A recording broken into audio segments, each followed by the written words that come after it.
సింగరేణి కార్మికులకు రాష్ట్ర విద్యుత్ సంస్థలు చెల్లించాల్సిన 46,000 కోట్ల బకాయిలు విడుదల చేయకపోవడంపై ఆగ్రహం వ్యక్తం చేశాయి కార్మికులు.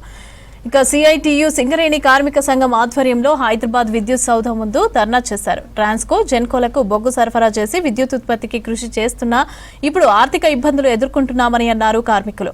జీతాలు సకాలంలో అందక రోజువారీ ఖర్చులు కూడా భరించలేని పరిస్థితి వచ్చిందని ఆవేదన వ్యక్తం చేశారు. వెంటనే బకాయిలను విడుదల చేసి సింగరేణిని ఆదుకోవాలని ప్రభుత్వాన్ని కోరారు కార్మికులు. మా సింగరేణికి సంబంధించిన బకాయిలు ఈరోజు విద్యుత్ సంస్థలు బొగ్గును వాడుకొని ఆ బకాయిలు చెల్లించలేని పరిస్థితిలో ఈరోజు సింగరేణి చాలా లోటు బడ్జెట్లోకి వెళ్ళిపోయిన పరిస్థితి ఉంది.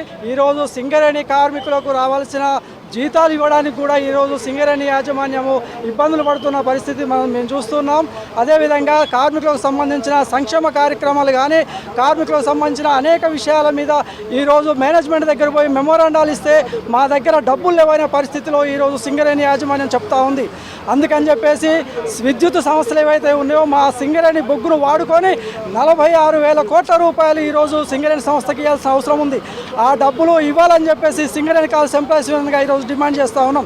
అంతేకాదు ఈరోజు సింగరేణి కార్మికులు అనారోగ్య పరిస్థితులై ఈరోజు కార్పొరేట్ హాస్పిటల్కు వెళ్తే అక్కడ సింగరేణి యాజమాన్యం మాకు డబ్బులు ఇవ్వట్లేదు, మీకు ట్రీట్మెంట్ ఇచ్చే పరిస్థితి లేదని చెప్పేసి ఈరోజు కార్పొరేట్ హాస్పిటల్ కూడా చెప్తా ఉన్నాయి. ఆ సందర్భంలో అనేక మంది కార్మికులు ఈరోజు ప్రాణాలు కోల్పోయే పరిస్థితిలో ఈరోజు నెట్టబడుతూ ఉన్నారు. సింగరేణి నుంచి ట్రాన్స్కోకి, జెన్కోకి బొగ్గు సప్లై చేస్తున్నాం, కరెంటు సప్లై చేస్తున్నాం.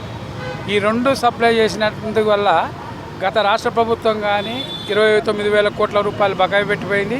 మొత్తం కలిపి 46,000 కోట్ల రూపాయలు బకాయి పట్టడం వల్ల సింగరేణి సంస్థ ఆర్థిక సంక్షోభంలో కొట్టుమిట్టాడుతూ ఉంది.